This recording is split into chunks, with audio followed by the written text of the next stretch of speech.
Hola, continuamos en este video con los sistemas matrimoniales, el último de los componentes de los sistemas de parentesco que hemos estado viendo en esta segunda unidad del curso. Vamos entonces a revisar los sistemas llamados elementales, las estructuras elementales, como se llama Levi-Strauss, eh, y las reglas de residencia, ¿no? Que establecen dónde vive una pareja luego de que contrae matrimonio. Una pareja o, eh, bueno, sí, una pareja en la medida en que se casan de uno generalmente, ¿no? Aunque sea poligamia. El video anterior vimos la dificultad para establecer una definición universal del parentesco, eh, y vimos el caso de los Nayar, como un caso extremo de, de matrimonio, digamos, donde la libertad es bastante grande, la libertad sexual, y donde los deberes del padre son nulos, digamos, y el caso de los mozos en China, donde no hay matrimonio, sino que hay un sistema de visitas sexuales, ¿no? Que es más, eh,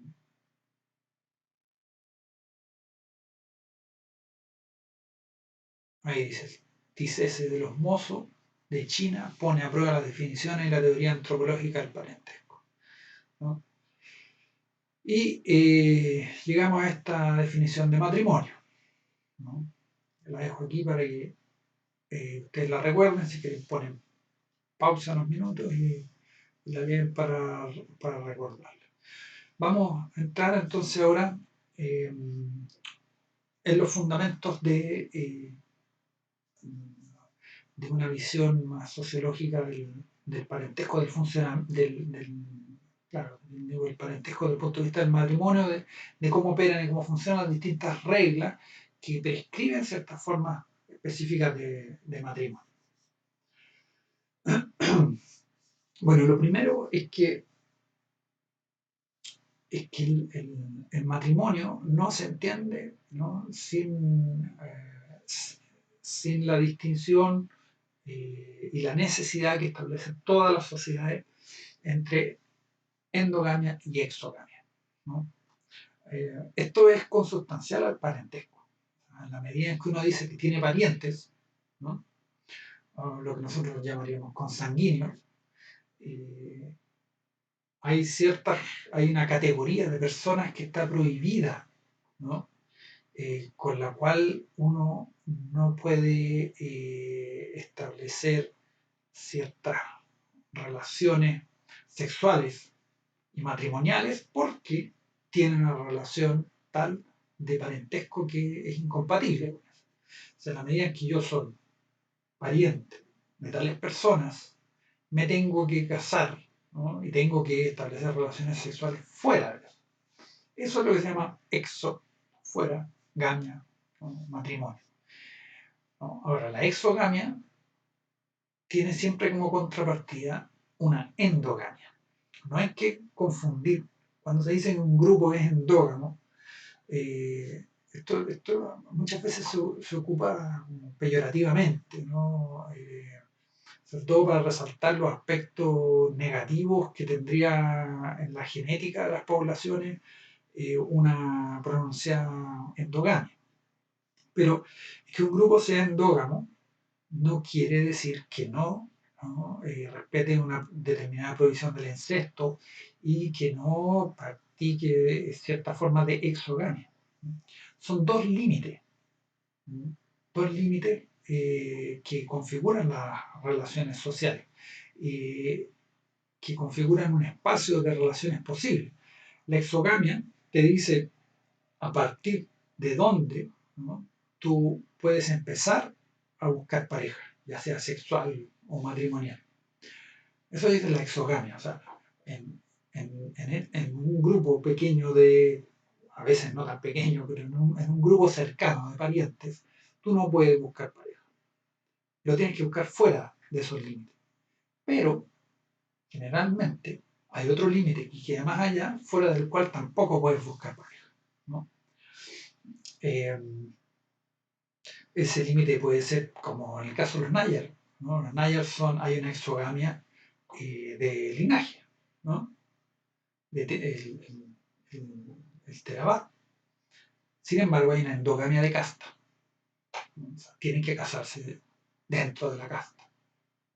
Y las relaciones sexuales son, por supuesto, dentro de la casta.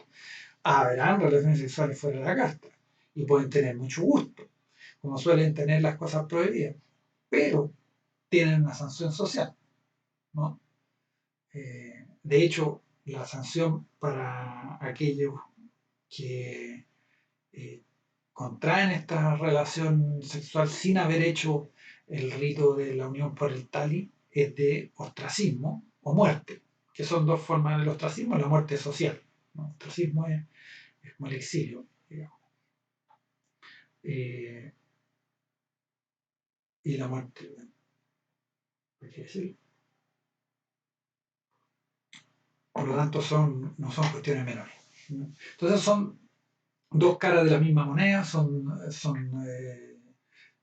los dos extremos de los límites sociales, que configuran los límites sociales, ¿no? O sea, siempre hay endogamia dentro de ciertos límites, pero al interior de esa endogamia hay exogamia, ¿no?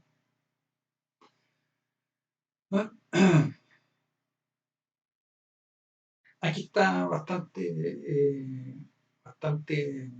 claro este asunto, ¿no? Es una cuestión de distancia social, cosa que hoy en día está tan patente, ¿no? La distancia social.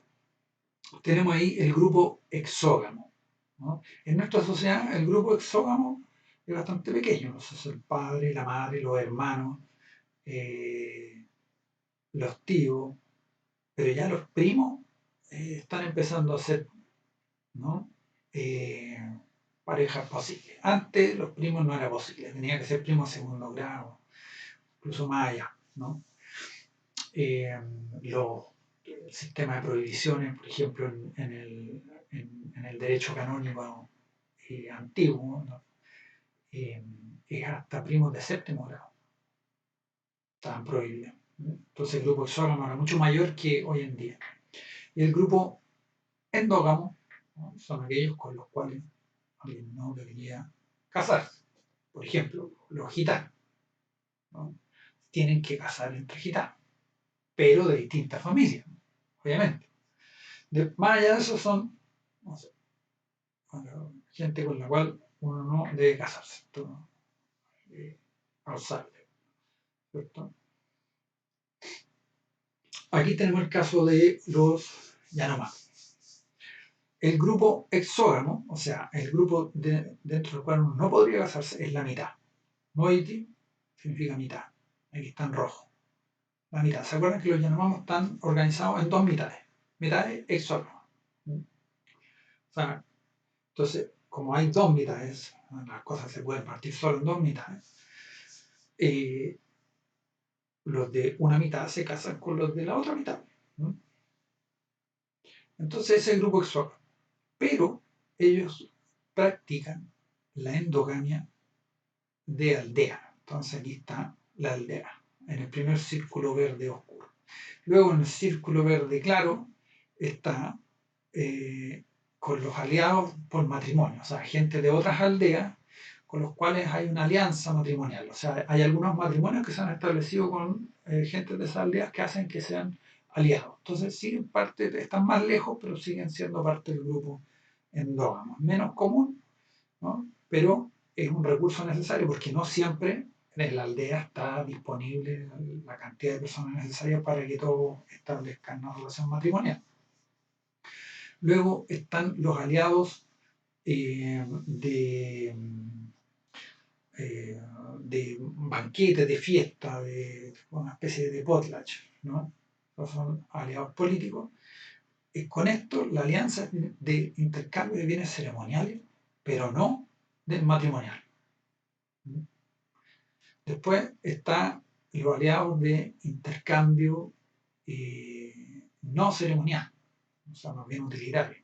Con eso menos. Y después están los enemigos, ¿no? En muchas sociedades se distingue, por ejemplo, esto es algo que dice Levi-Strauss respecto a los Nambicuara. Están los parientes y los enemigos. O sea,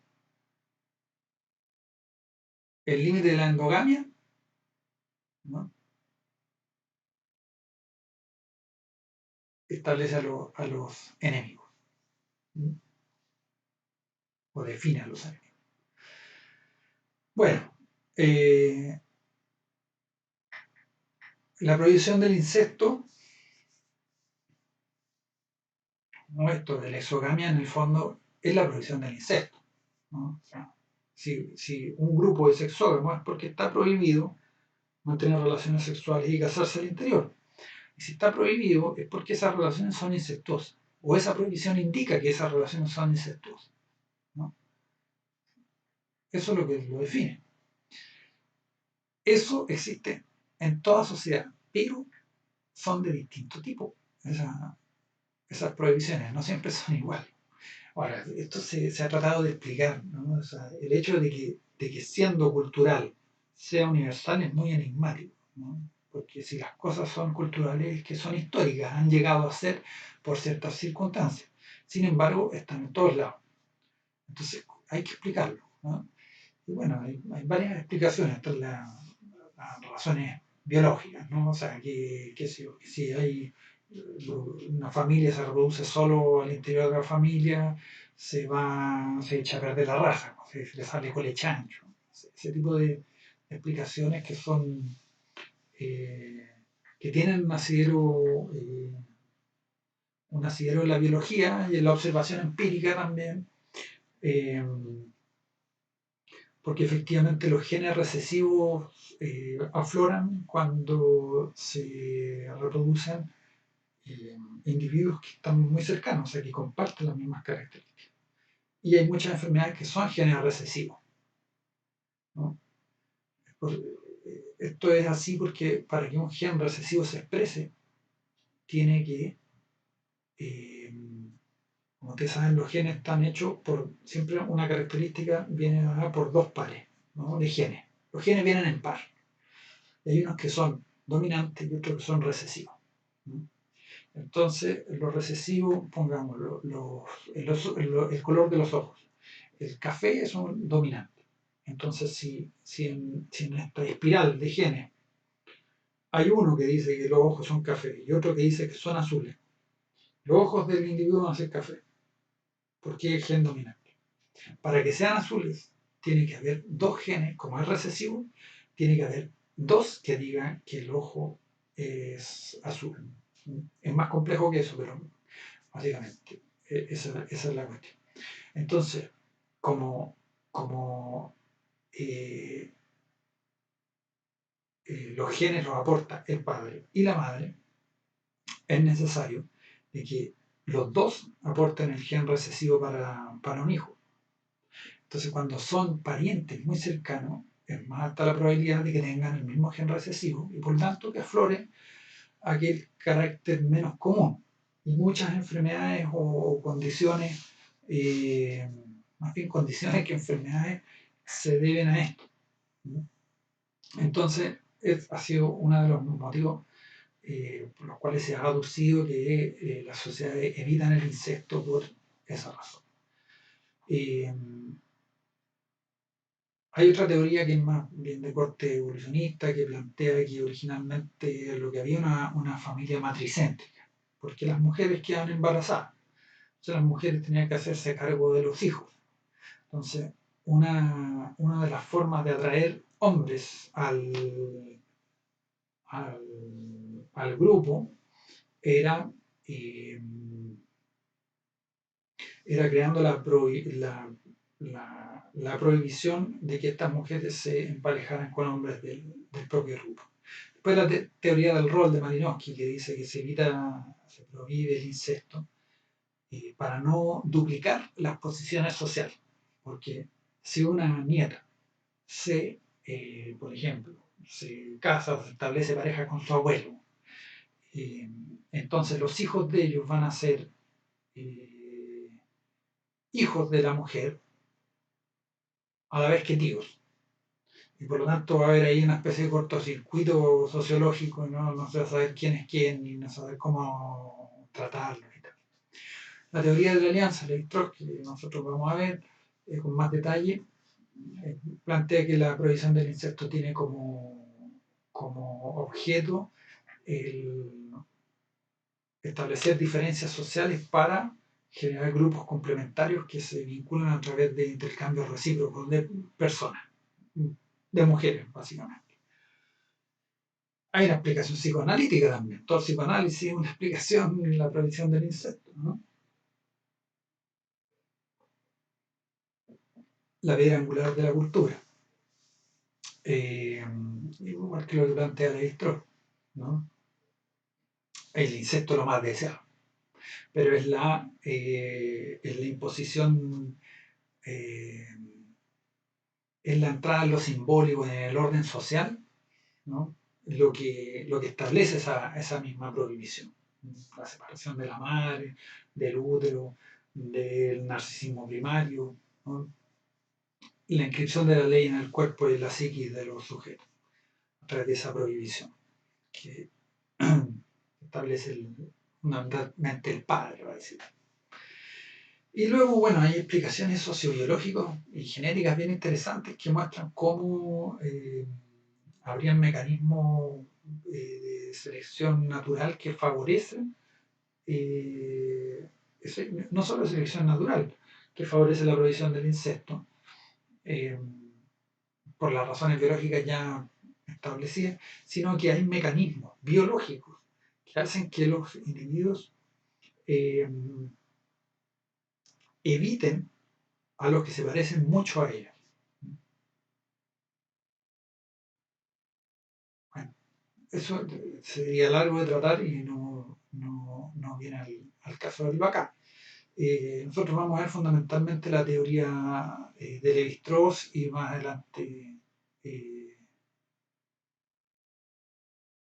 de Baudelaire, ¿no? Bueno, Murdoch en el año 49 escribió un libro que se llama Estructura Social, donde desarrolla fundamentalmente ideas sobre el parentesco, ¿no? O sea, esas estructuras sociales la estructura social de sociedades basadas en el parentesco. Y dice que, bueno, entre todas las sociedades que él estudia, el patrón universal mínimo, ¿no? Es este. Es decir, siempre se prohíbe el incesto entre una madre y un hijo, entre un hermano y una hermana, entre un padre y una hija. Siempre. Eh, bueno, hay casos excepcionales de realezas, de, no sé, faraones, etcétera, que para perpetuar un linaje, mantenerlo puro, eh, pueden pasar por alto esta prohibición, pero el resto de la sociedad sí lo respeta.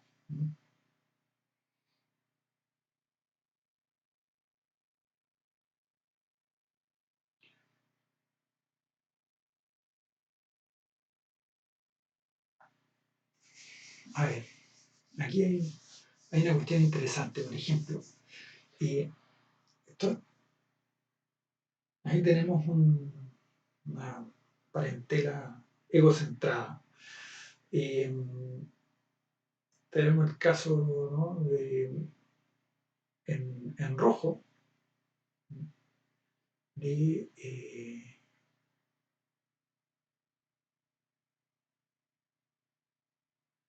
las sociedades.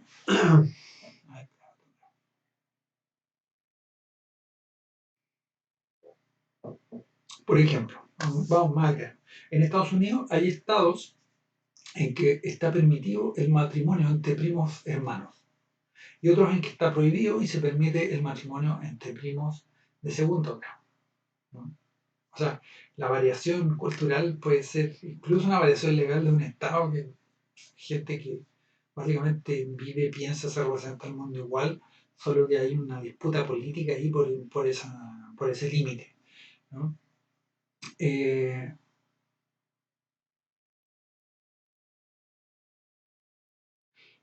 más claro es este caso, porque muchas sociedades distinguen, nosotros hemos visto, entre primos paralelos y primos cruzados.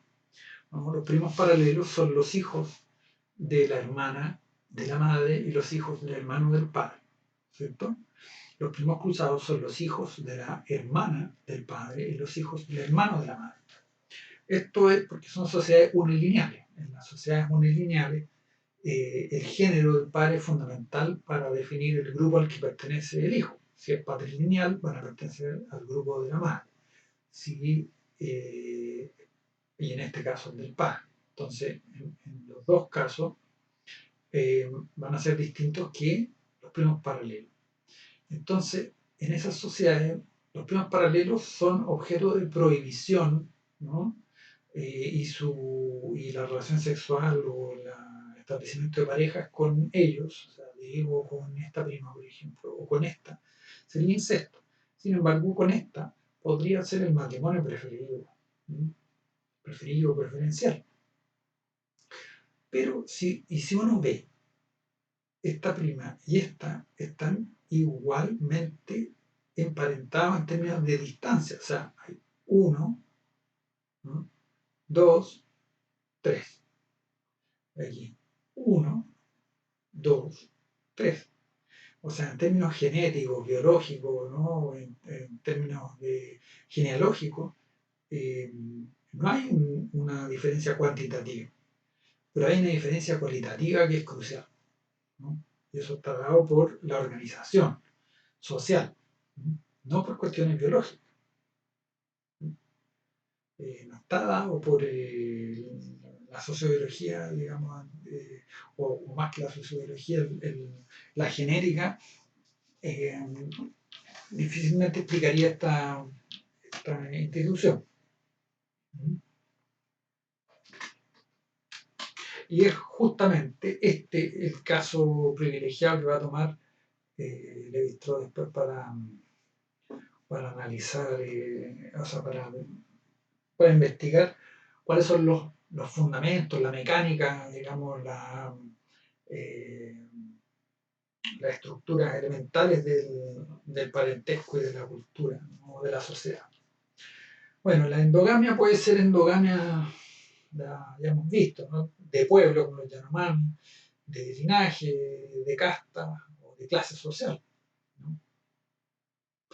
En general, la endogamia de clase es más bien una cuestión estadística, ¿no? Porque la clase es un estamento que tiende a ser móvil. La movilidad es lenta, pero existe. Eso es lo que define a la clase y la distingue de la casta. La casta no es móvil, la clase sí, ¿no? Podría haber endogamia de raza.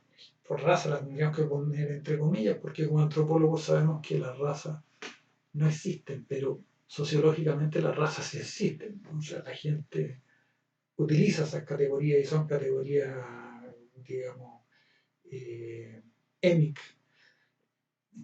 que orientan la acción social, ¿no? Y, digamos, es cosa de empezar a revisar películas para ver la cantidad de, de historias que se han contado respecto de la discriminación que han sufrido las parejas interraciales, ¿no? El caso de los Yanomami, aquí están un chabono. Yo se los mostré antes en una vista aérea. El chabono es la aldea de los Yanomami. Imagínense que toda tu vida transcurre aquí y que tú te tienes que casar con alguien que conociste toda tu vida. Es de la otra mitad. Que sea de la otra mitad no quiere decir que viva al otro lado, ¿no? Necesariamente, pero bueno, aquí se conocen todos. Entonces hay exogamia de mitad, pero endogamia de chabono, de pueblo, o de aldea. Cuando no hay, digamos, la cantidad necesaria de gente para que todos se casen, ahí se casan con alguien de otra aldea. Esto, bueno, no siempre es así. Aquí los Igbo de Nigeria practican la exogamia de aldea. Es la prohibición de casarse al interior de la aldea. Existe la endogamia de linaje. Aquí se ve claramente.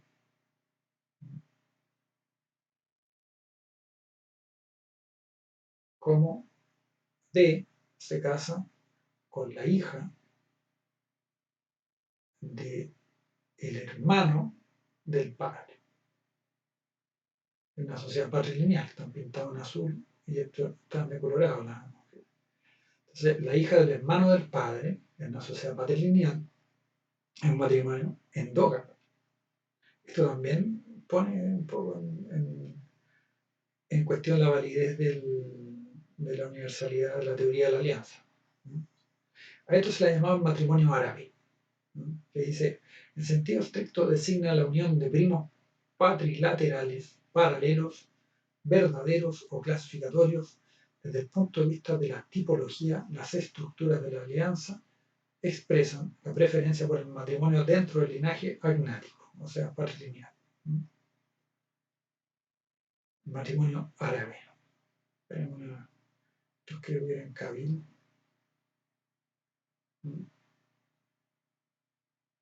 Estas son, una institución que se asocia a grupos de parentesco corporativos, como se llama, o sea, que tienen y que administran un patrimonio. Generalmente son pastores, tienen gran cantidad de ganado, de distintos animales, y que practican esta forma de matrimonio para mantener el patrimonio dentro del linaje, ¿no?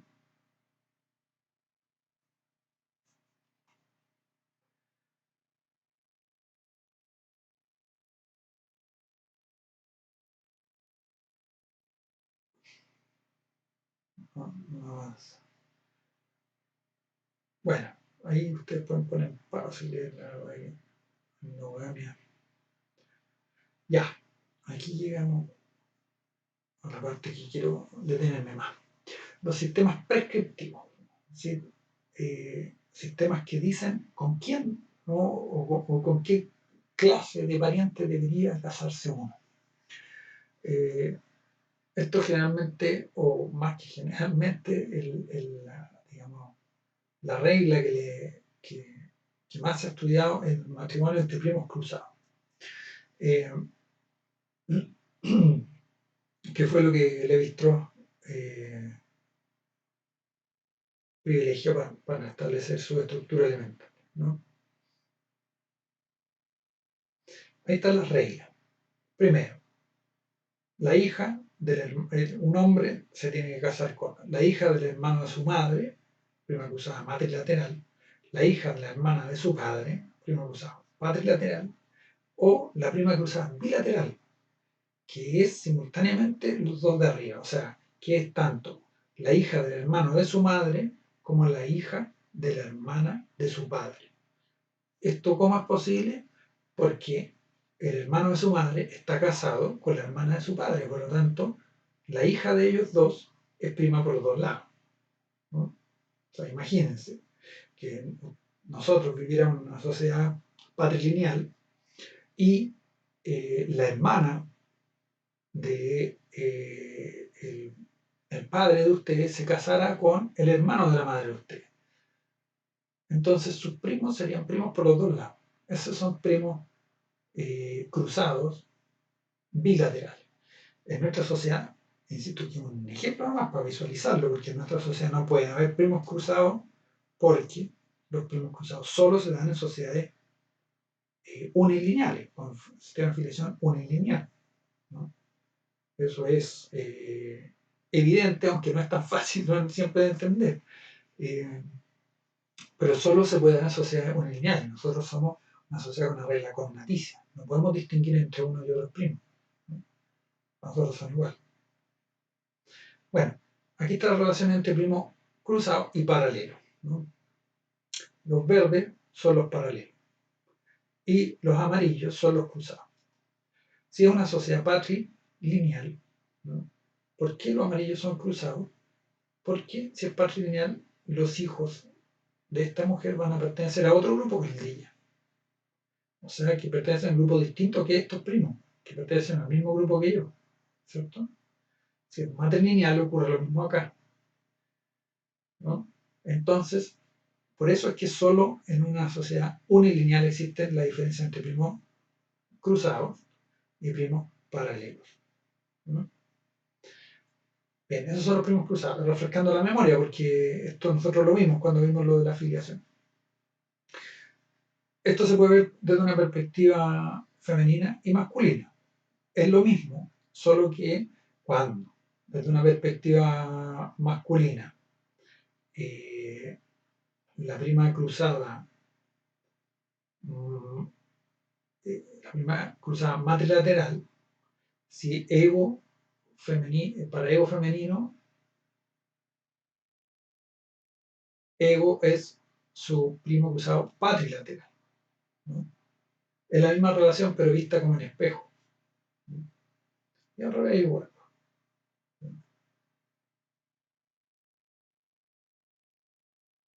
Bien, veamos aquí cuál es la diferencia entre primos cruzados bilaterales, primos cruzados matrilaterales y patrilaterales.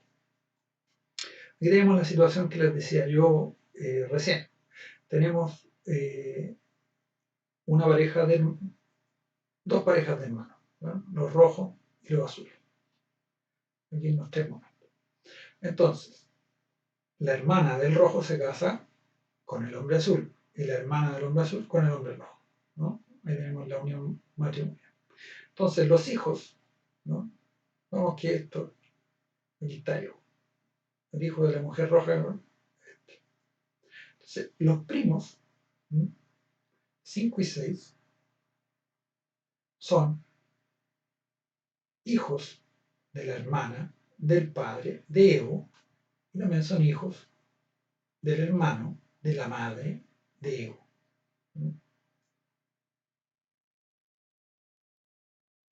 Por eso son bilaterales, porque son patrilaterales y matrilaterales a la vez. Es lo que se establece acá. Por eso, ahora, y aquí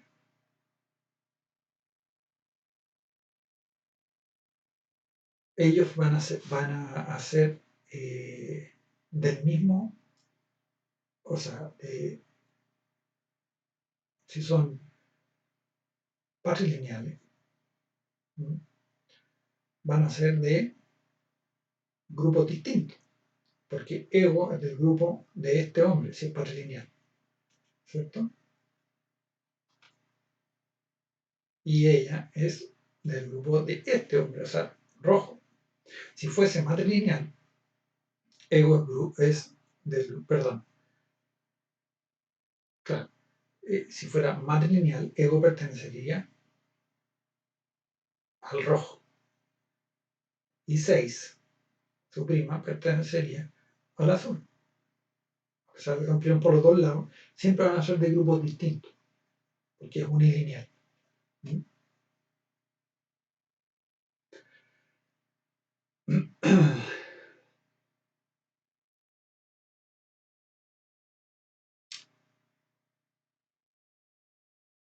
Bien, bueno, de esto ya hemos dicho, digamos, durante toda esta lección, ¿no? Que esta forma de matrimonio es crucial para el registro. De hecho, él le llama el experimentum crucis, o sea, el experimento crucial. Aquella situación que no es un experimento porque está dada, pero que permite hacer las reflexiones, digamos, eh, sacar las conclusiones más importantes respecto de un campo. Bien, ya.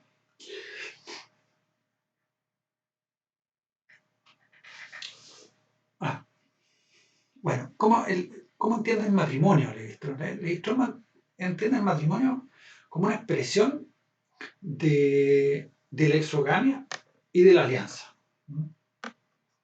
En una de las definiciones o la definición que les mostré anteriormente en este video y en el video anterior, se hace una distinción entre matrimonio y alianza. Levi-Strauss evidentemente entiende la diferencia, pero entiende el matrimonio como una expresión de la alianza. Eh, Dice aquí, él concibe el matrimonio como una forma de intercambio que expresa diferencias entre grupos a la vez que los une en sistemas sociales coherentes. Bueno, para entender bien esto hay que haber leído en profundidad el ensayo del don de Marcel Mauss. Aquí lo que hace Lévi-Strauss es aplicar el ensayo del don y hacer una lectura de este desde el punto de vista de la lingüística estructural. Nosotros, yo les voy a hacer una clase específica sobre Lévi-Strauss, ahora voy a ver solamente los tipos de matrimonio, pero hay ciertos elementos generales que creo que es importante dejar claro ahora para que no se pierdan, que vayan viendo, digamos, a qué corresponde. La idea básica de la teoría general del parentesco de Lévi-Strauss es la siguiente, ¿no? Es que estableciéndose la prohibición del incesto, que es una cuestión bien curiosa, ¿no? Se viene a prohibir algo que no existe hasta que no se lo prohíbe, ¿no? No es como, uno puede prohibir que alguien coma eh, atún, por ejemplo, ¿no? En la isla de Pascua. Entonces existía el tabú del atún, solo se podía comer atún, lo podía comer el ariqui, ¿no? Bueno, pero existe el comer y existe el atún antes de que se lo prohíba, ¿no? O sea, a la gente se le puede ocurrir comer atún y después, no, ¿sabe qué? Lo van a prohibir. Pero el insecto no. El insecto se define por la prohibición, ¿no? Sí.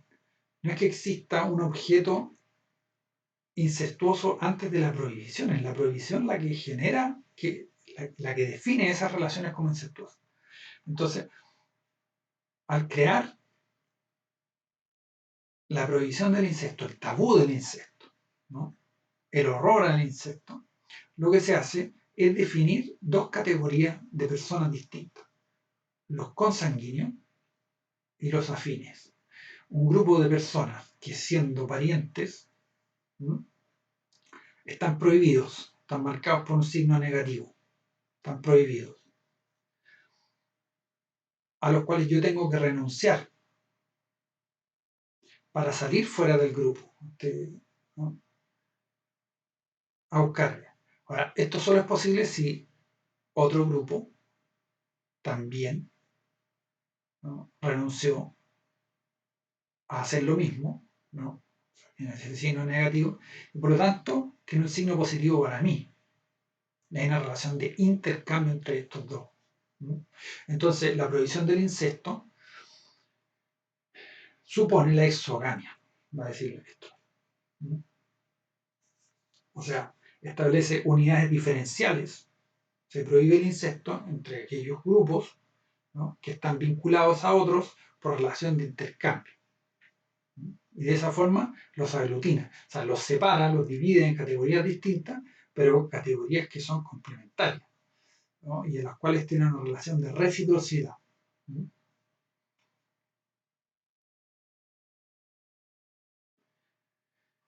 Bien, entonces, ahora, esta regla en general, que es una regla negativa, ¿no?, que es la única regla que tenemos nosotros, por ejemplo. La única regla respecto al matrimonio en nuestra sociedad es que no podemos cometer incesto. Y de ahí para allá podemos elegir supuestamente lo que sea, ¿no?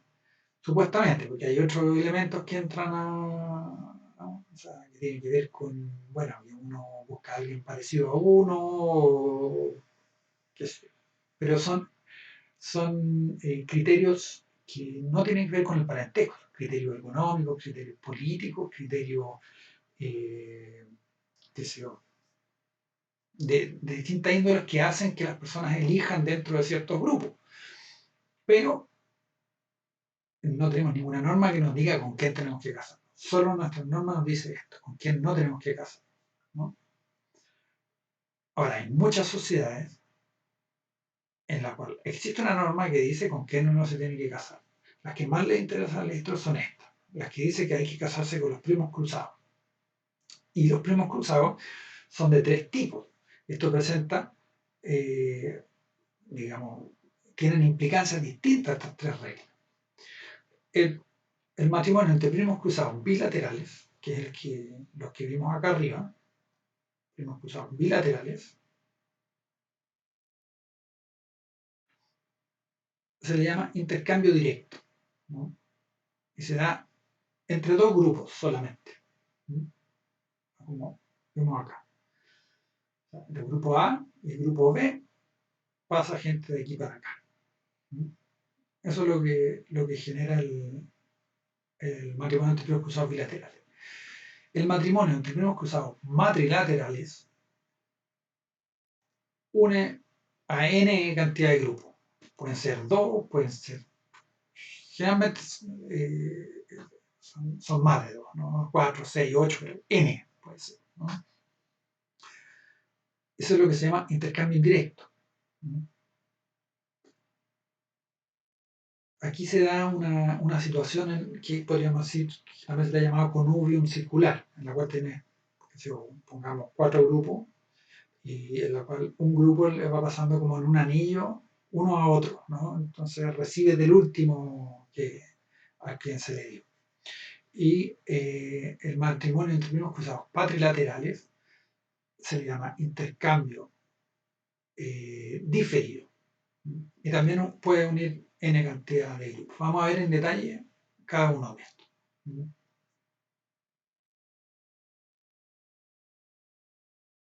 Bueno, ahí está, es lo mismo que lo anterior, pero escrito pueden poner pausa y leerlo o copiarlo. Vamos a ver cómo se desarrolla el matrimonio entre primos cruzados bilaterales. Aquí tenemos la primera generación. Es lo que se llama un intercambio de hermanas, ¿no? O sea, dos hombres que intercambian a sus hermanas. O sea, tú te casas con la mía, yo me caso con la tuya. Con la idea, ¿no? Ahora, de esas uniones surge la primera generación, ¿no? Pares de hermanos que son a su vez primos cruzados. Aquí, en el ejemplo, la filiación es muy bien, patrilineal. Se ve por el color, ¿no? De este hombre azul con esta mujer roja surge una pareja de hijos azules. Por lo tanto, sabemos que es patrilineal, ¿no? Estos son rojos porque su padre es rojo, la madre es azul. Como es unilineal, estos son de otro grupo. Es acá dentro de este grupo que sería incesto. Pero acá, no, el matrimonio preferencial. O sea, ego tiene que casarse con la prima cruzada bilateral, que sea hija, ¿no? Hija,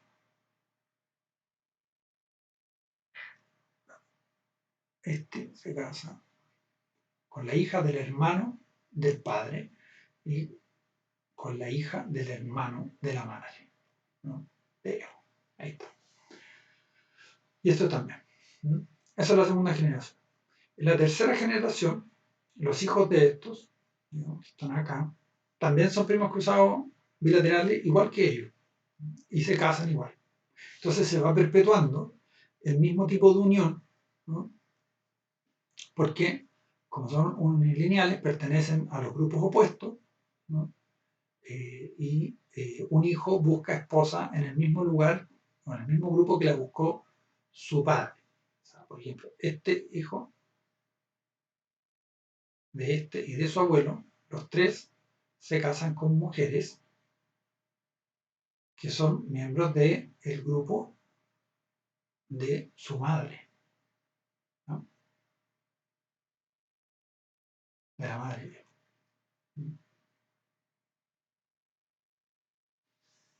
Los Yanomamo tienen este mismo sistema. Nosotros mismos que le llamamos, ¿no?, se organizan en mitades exógamas, ¿no?, con endogamia de aldea, y practican el matrimonio entre primos cruzados bilateral.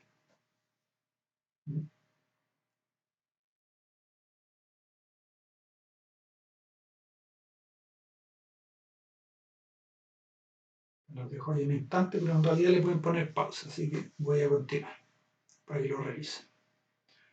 Después me hacen las preguntas pertinente. Bien, este es el matrimonio entre primos cruzados matrilaterales. Ya es la segunda, es la segunda posibilidad. Este genera lo que se llama un intercambio diferido. Tenemos 4 grupos. Aquí están llamados linajes, podrían ser clanes. Linajes A, B, C, D. Se presenta una pareja de hermanos en cada uno, ¿no? Entonces, si en la primera generación había lo que se llama un intercambio de hermanas, porque, digamos, los dos grupos, este le da una mujer, ¿no? Esto se podría entender como que el hombre le da una mujer al hombre, o que la mujer le da un hombre a esta mujer, y esta mujer un hombre a esta mujer, o que este grupo le da personas a este y este grupo le da personas a este. Por lo general, dice Levi-Strauss, y esto ha sido bastante debatido, sobre todo a partir del desarrollo de una antropología del parentesco del feminismo, que lo que generalmente hay es que los hombres intercambian mujeres.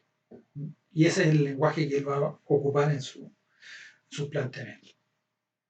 Aquí, digamos, si aquí hay intercambio de hermanas en la primera generación, matrimonio de primos cruzados bilaterales, en el matrimonio de primos cruzados madrilaterales, en realidad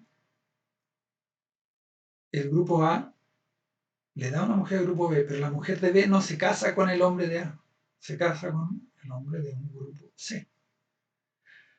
Y la mujer del C con uno del D. Y es la mujer de D la que se casa, esto significa esta línea de acá, con el grupo, con el hombre de A. Por lo tanto, tenemos una situación circular. Por eso se llama intercambio diferido, porque un grupo no recibe personas, ¿no? Del grupo al que le dio, ¿no? Recibe de otro. O sea, A le da a B, B le da a C, C le da a D, D le da a A. Eso lo pensamos con mujeres. Podríamos pensarlo con hombres, ¿no?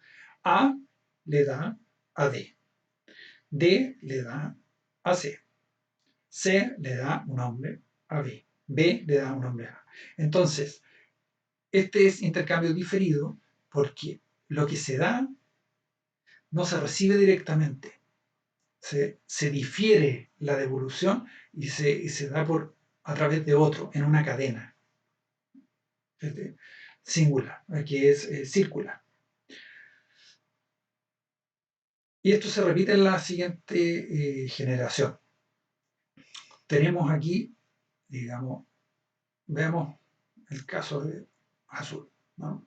O sea, la mujer A se casó con el hombre de B.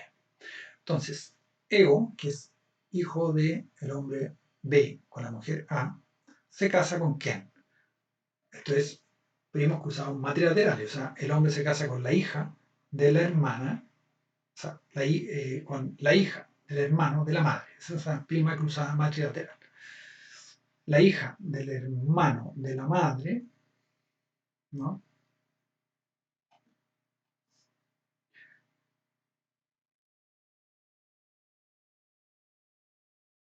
Es del grupo A, evidentemente. ¿No? Entonces, nuevamente, una mujer de A se casa con un hombre de B. ¿No?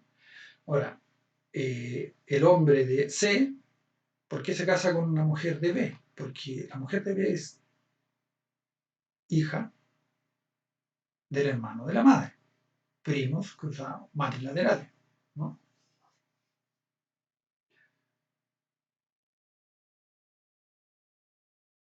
Entonces, se repite el mismo circuito en la misma generación, en la generación siguiente.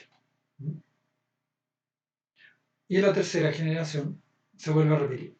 ¿No?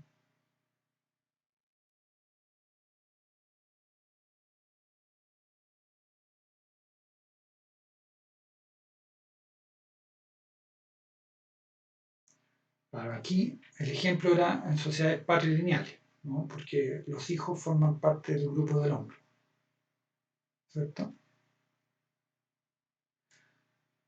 En el caso que sea matrilineal, va a ser igual. Esta es la hija,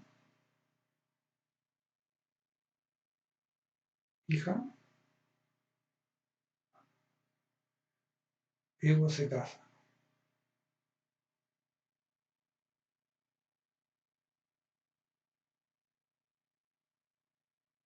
Matrimonial.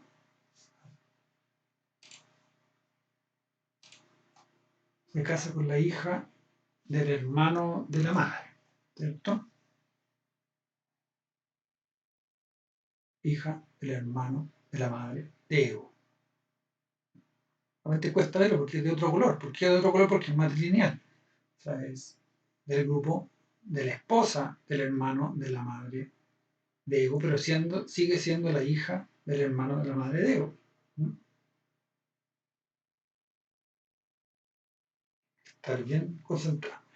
Bueno, así se ve, digamos, ahí están las tres generaciones, ¿no? Podría estar una, pero están las tres, y se ve cómo es un circuito cerrado de intercambio entre distintos linajes, ¿no?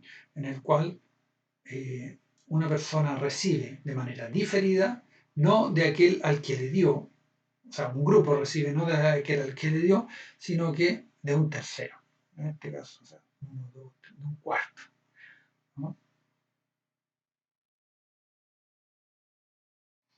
A esto Levi-Strauss no le llama así, pero los antropólogos holandeses le llaman el connubium circulante.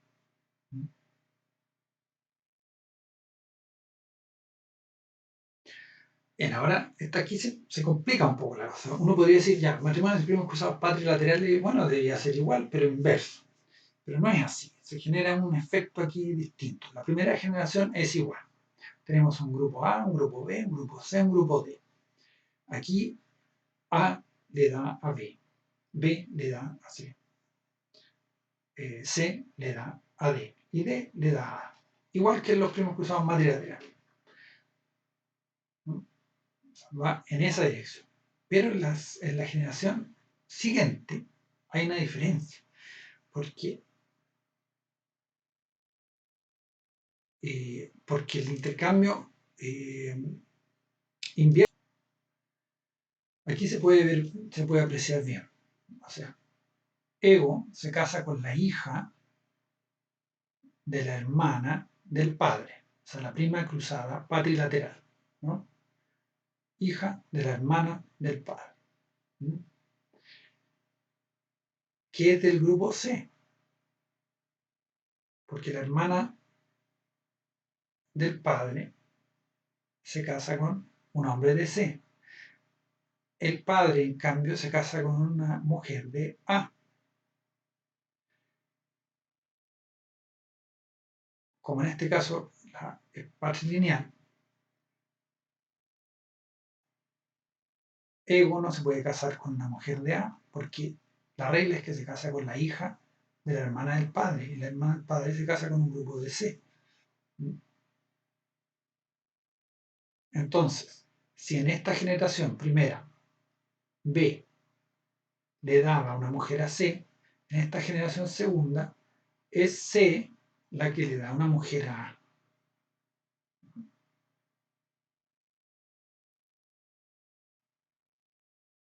Veamos qué pasa en la tercera generación.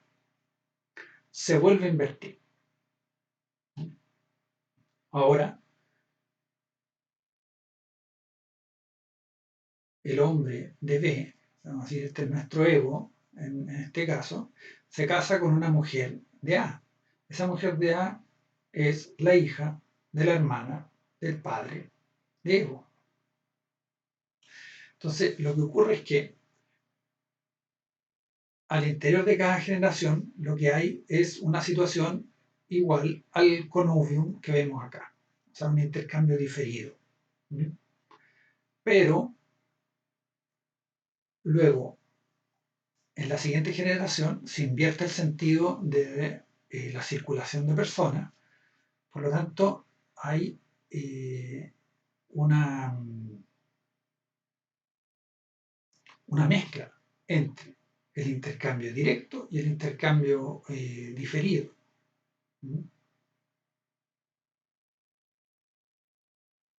Dice aquí, la explicación del matrimonio entre primos cruzados patrilaterales es un poco complicada y se centra en dos efectos separados. Los linajes se articulan en un círculo como en el caso matrilateral.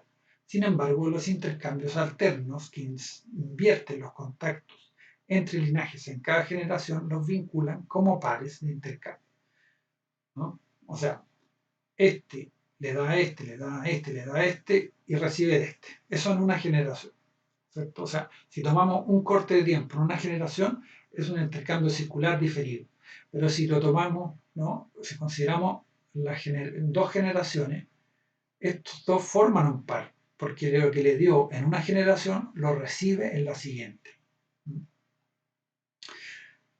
Dice aquí, el grupo B le da una esposa a C en la primera generación, recibe una esposa de C en la siguiente y así sucesivamente.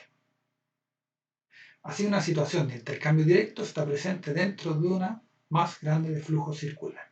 Por eso es que, vamos aquí, vamos a volver un poquito atrás, aquí. Por eso es que se le llama intercambio diferido.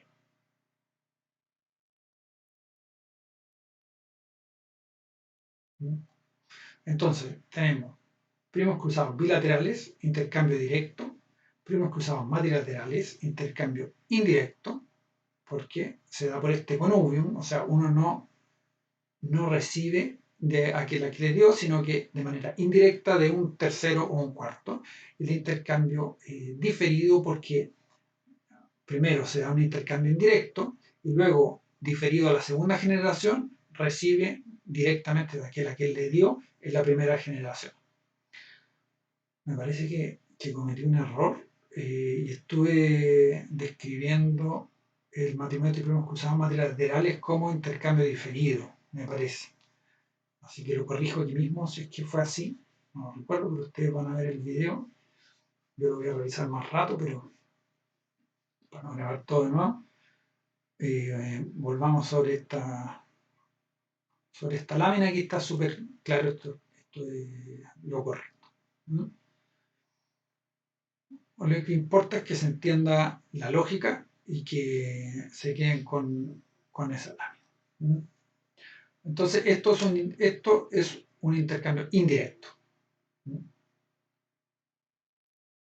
Esto es un intercambio directo entre A y B.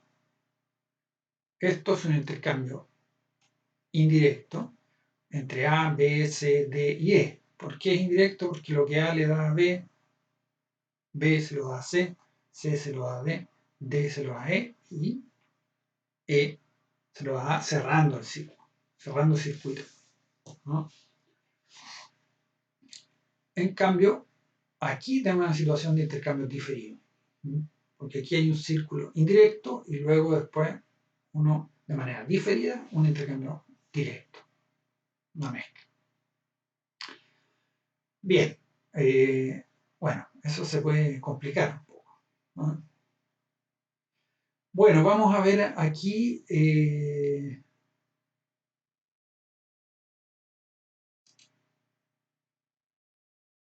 vamos a volver sobre el hereditato y la alianza.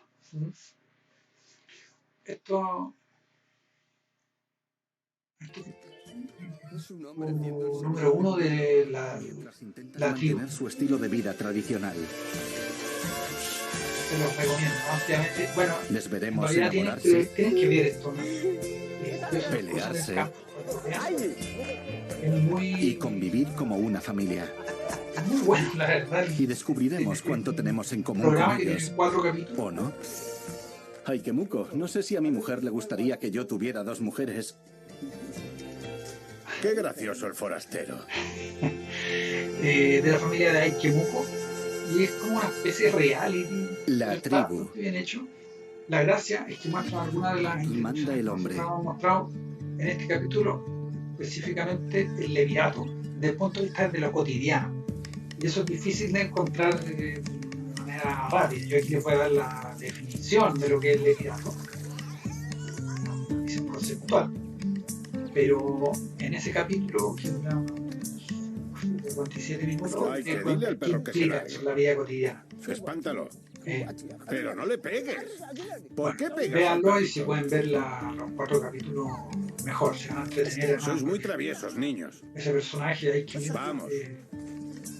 se querían dar un premio como personaje, digo, ¿no? Aikemuko es el cabeza de familia. Tiene 4 hijas y 5 hijos. Desde que son bien pequeños, enseñamos a nuestros hijos a luchar para que puedan defender el ganado y proteger a su familia. Arguido, ¿por qué no intentas luchar con Subo? Aquí manda el hombre, se llama el capítulo. Vamos, Subo. Pero como les Eso digo, es. aparece Cuidado, con cuidado, con cuidado. Levantad. aparece la institución del levirato y todos los conflictos que implica. ¿Qué es lo que es el levirato y por qué nos interesa aquí en este momento, más allá de definirlo? Bueno, es cuando muere un hombre y la viuda, y está estipulado que la viuda debe casarse con alguno de los hermanos de él. Y esto está hecho así para, o porque, lo que importa, creo que ya lo dije en el video anterior, pero refleja, igual que el matrimonio entre primos cruzados, el hecho de que es la alianza entre los grupos la que importa. O sea, esta mujer no necesariamente está muy contenta y el hombre tampoco de que tenga que casarse con su cuñado. Podría ser, ¿no? Podría ser mejor que su marido inicial, pero podría no hacerlo. Aquí lo que importa es que hay una obligación entre las dos familias de mantener una unión matrimonial, más allá de quien sea, ¿no? De hecho, existen los matrimonios fantasmas, o sea, mujeres que han perdido un marido tempranamente y luego tienen hijos una vez ya muerto el esposo, y los hijos pertenecen son hijos de ese esposo, ¿no?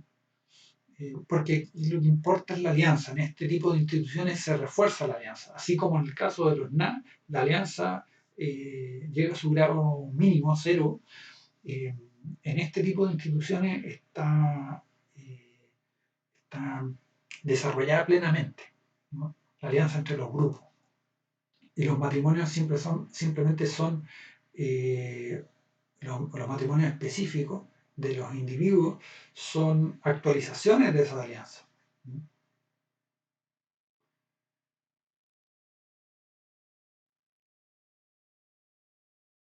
Existe también, así como existe el levirato, existe el sororato, que es cuando una mujer muere, ¿no? Su hermana tiene que reemplazarla. Y ella tiene el mismo sentido, ¿no? Sororato, que viene de soror, que es la manera en que se nombraba a la hermana en latín antiguo.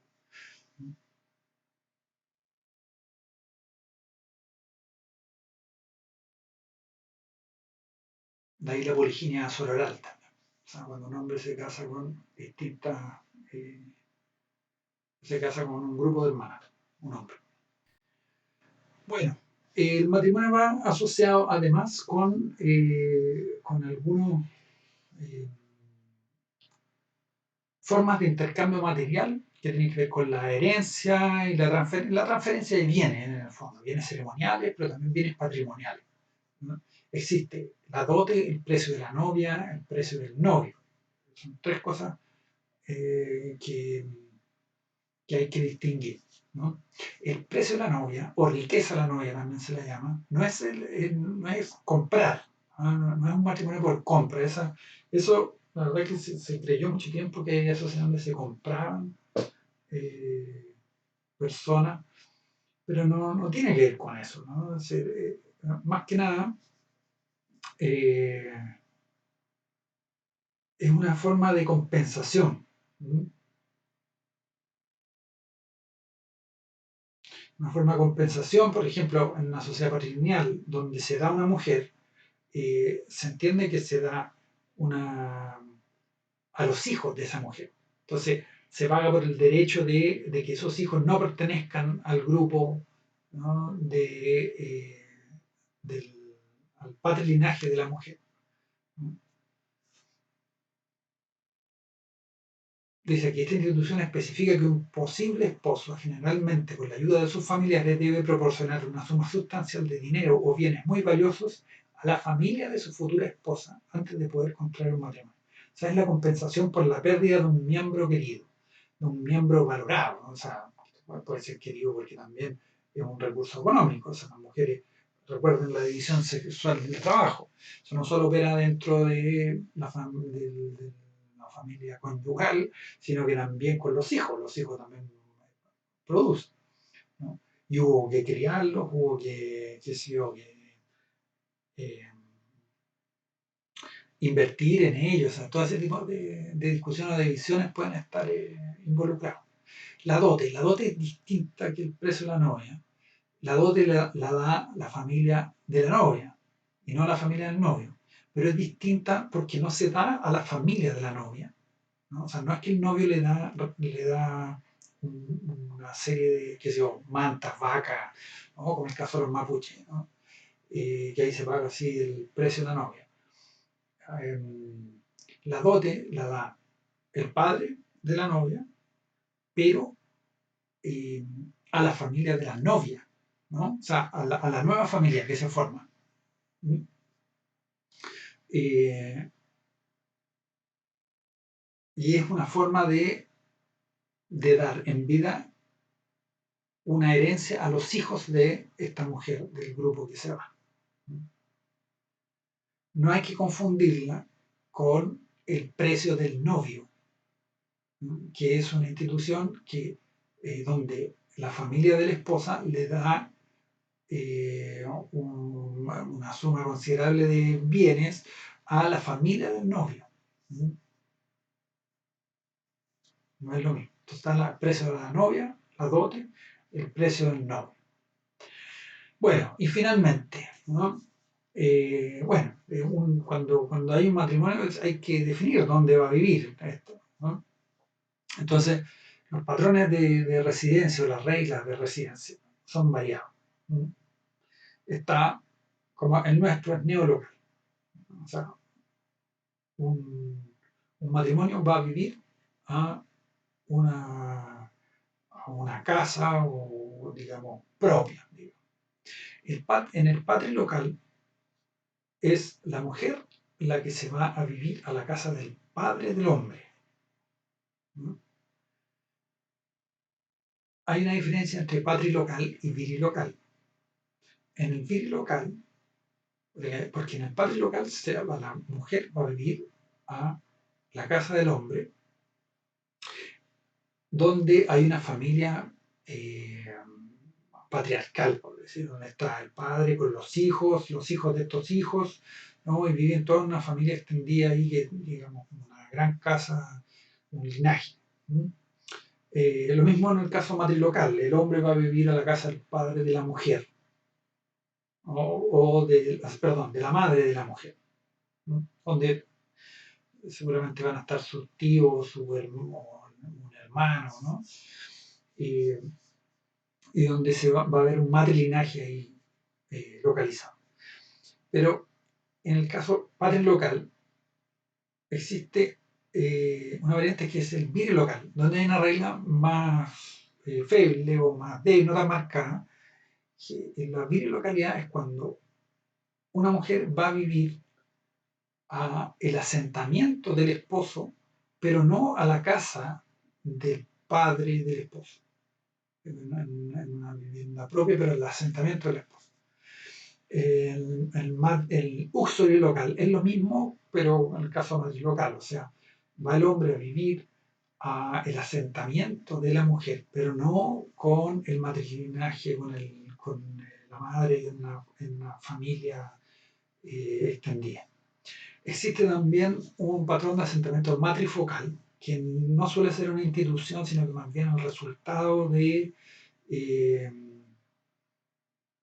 un resultado empírico, ¿no? O sea, algo que ocurre cuando los hombres no son capaces de solventar una familia, termina habiendo una familia de mujeres, una residencia de mujeres con su hijo. Está el sistema avúnculo-local. Avúnculo-local. Que bueno, eso de avúnculo viene de avunculado, que es la relación entre el tío materno y el sobrino uterino, o sea, el hermano de la madre y el hijo de la hermana. Es una relación muy típica, por ejemplo, que se da entre los troyandeses, ¿no? Entonces, existe un patrón de residencia en el cual la pareja va a vivir con el hermano de la madre de la novia, ¿no? O más bien con el hermano de la mujer, ¿no? Ahora, esto tiene dos fases. Primero hay una fase virilocal. La mujer se traslada a vivir en el asentamiento del hombre. No, esto se da sobre todo en sociedades matrilineales. No va a vivir con un patrinaje que no existe, sino que virilocal. ¿No? Pero luego, cuando los hijos ya crecen, como los hijos van a tener una relación más estrecha con el hermano de la madre, que es la figura de autoridad dentro del matrilinaje, van a vivir, se trasladan nuevamente y van a vivir con el hermano de la madre. Luego está el ambilocal o duolocal, en el cual, que es como en el caso de los Na, o el caso de los Nayas, donde la pareja no vive juntos. Y el nato local, que viven ahí donde nacieron. Digamos, el caso de la endogamia de pueblo, por ejemplo. Ahí no pueden ir a vivir a otro lado, que no sea, digamos, el mismo donde viven los dos, entonces, como donde nacieron, nato de natalidad. Presencia nato local. Y bueno, con esto terminamos de definir, digamos, los componentes del parentesco. Ahora la cuestión es cómo se vinculan todos estos componentes. No hay una regla establecida, pero sí hay ciertos elementos que son más congruentes con unos que con otros. Por ejemplo, lo que acabamos de describir de la residencia avúnculo local es coherente con una filiación matrilineal, ¿no?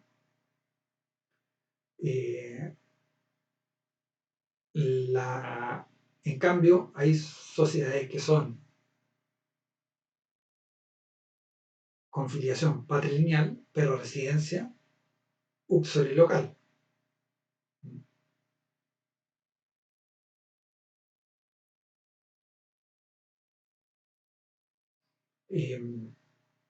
Hay sistemas que son más armónicos y otros que son más inarmónicos, ¿no? Hay reglas matrimoniales como las que vimos acá que engarzan muy bien con determinados terminologías, ¿no? Por ejemplo,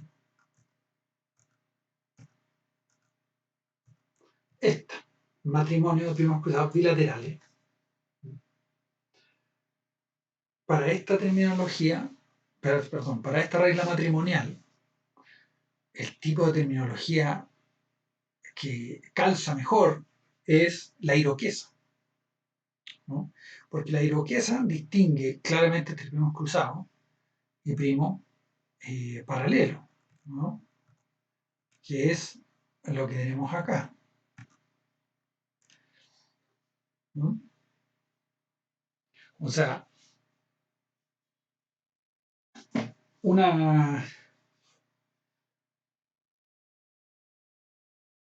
porque la terminología, por ejemplo, Yanomamo, ¿no? Los Yanomamo tienen esta matrimonio entre primos cruzados bilaterales, ¿no? O sea que Ego se casa con esta prima, que coincide que es la misma que esta, porque él se casó con ella. Por lo tanto, ellos y ellos son los mismos.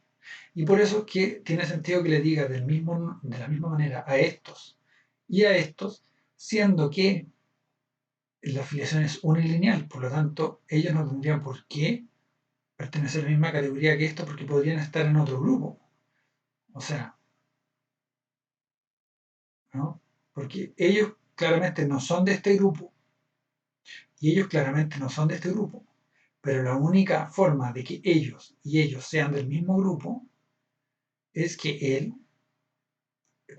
ella y él se casen. Si ella y él se casan, ellos y ellos son los mismos y por lo tanto pertenecen al mismo grupo, son los mismos individuos, ¿no? Entonces, una terminología que llame a estos y a estos de la misma manera, ¿no?, tiene sentido con una regla matrimonial de primos cruzados, entre primos cruzados, bilaterales, ¿no? Eso y eso. Y entonces hay que, digamos, los ejercicios que yo les voy a poner en el campus virtual, una forma de ir comprendiendo mejor estas definiciones, ¿no? Van a ir jugando de esa manera, o sea, voy a ir pidiendo de algún modo que ustedes vayan estableciendo relaciones entre sistemas de filiación, reglas matrimoniales, reglas residenciales, terminología y algunas instituciones específicas, o grupos de parentesco, determinadas formas de grupo de parentesco, eh, etcétera. O sea, cómo se vincula, ¿no? Qué tipo de terminología es más afín a determinada institución, ¿no? No sé, eh, ¿cómo podemos definir los primos? Por ejemplo, si yo les preguntara, ¿qué dirían ustedes si yo les preguntara en una prueba? O en un ejercicio, más allá que esto tenga nota, no tenga nota, los ejercicios que les voy a poner ahí son para que, digamos, se ejerciten, ¿no? Claramente se evalúan, pero se pueden hacer varias veces y ahí les va saliendo como pistas y ustedes pueden corregir sus respuestas. Así que entren sin temor.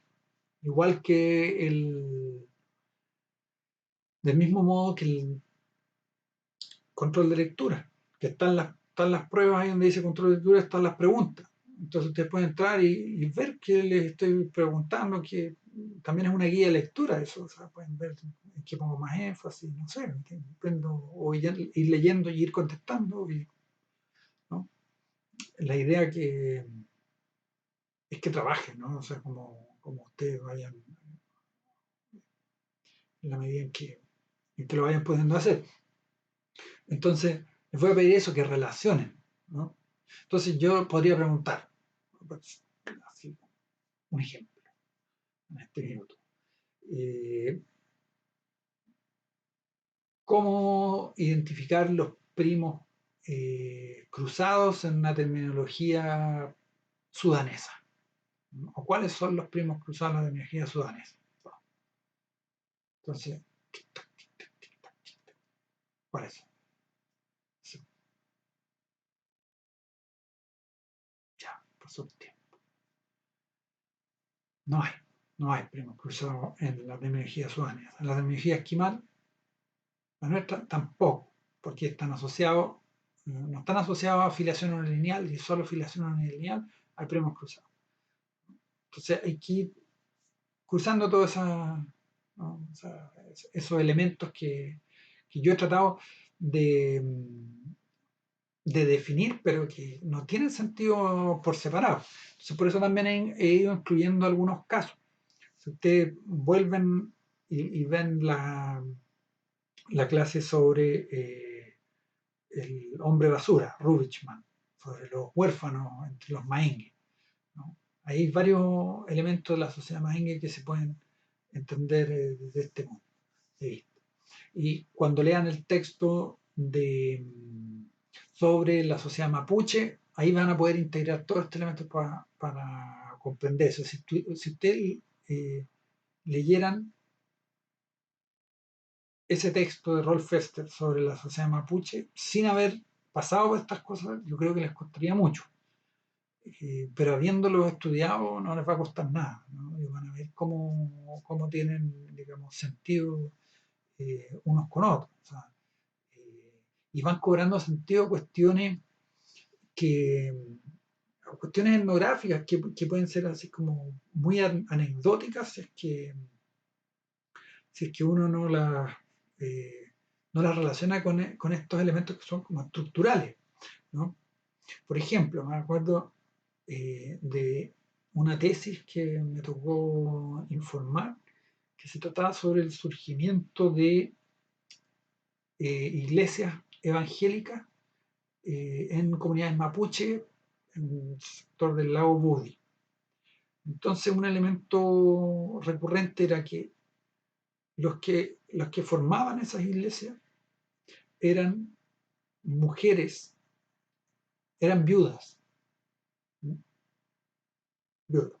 Entonces, la interpretación que se hizo de este fenómeno fue que era una manera de recomponer una comunidad que estaba desgastada, una comunidad que estaba, eh, digamos, que había perdido su vínculo, etc. Como bien genérico. Y resulta que en la discusión en el examen de grado, bueno, se apuntó el hecho básico de parentesco, que es que la sociedad mapuche es una sociedad patrilineal, ¿sí?, y patrilocal. O sea, que las mujeres son extranjeras ahí donde viven, las mujeres adultas. ¿Sí? Que cuando muere su marido, si no tienen un hermano que las reciba, si no tienen un hermano que tenga tierra y que las reciba, o sea, si no tienen dónde ir, quedan bastante desprotegidas. Y de hecho, esto ya se relaciona con otras circunstancias, eh, de hecho, en la presentación del libro de la Natalia Caniguán sobre cantos mapuche, se ponía énfasis en la melancolía de los cantos de las mujeres sobre su comunidad de origen, porque ese es su lugar.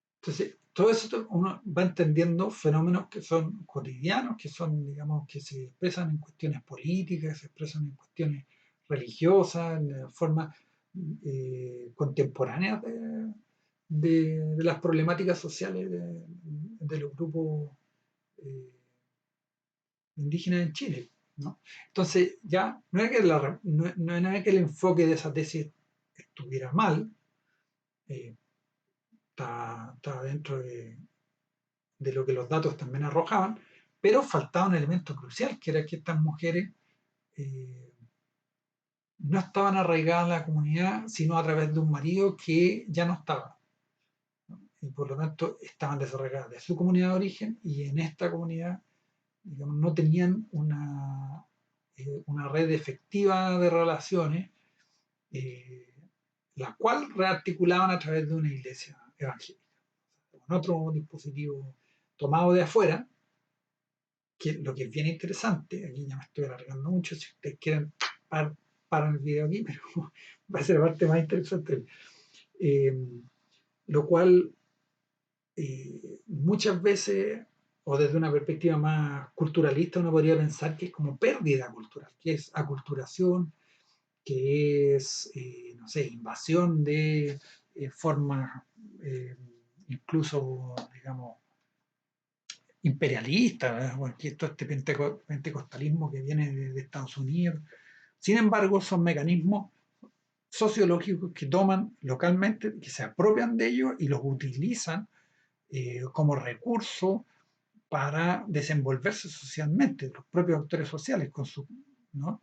No estoy diciendo que son unos clarividentes y que pueden evitar cualquier catástrofe, pero tampoco son absolutamente pasivos y tienen unas motivaciones y son capaces de utilizarlas estratégicamente, de movilizarlas legítimamente también, ¿no? O sea, es lo que hacen ellos.